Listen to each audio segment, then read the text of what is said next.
Groups are springing up in numbers from the east, west, north and south of Anambra State, and all speaking in one voice in support of Professor Obiora Okonkwo for Governor, Anambra State.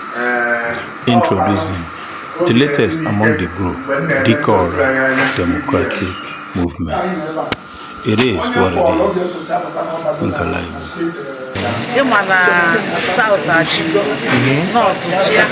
so na kita central.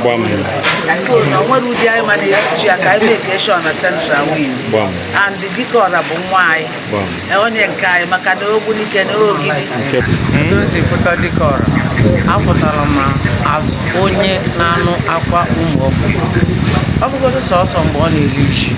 Ibia nebido 2 o'clock in the morning and get 6 o'clock. And when you're not in Mbaekwe, it was a Christmas. It was on Christmas. On a melon,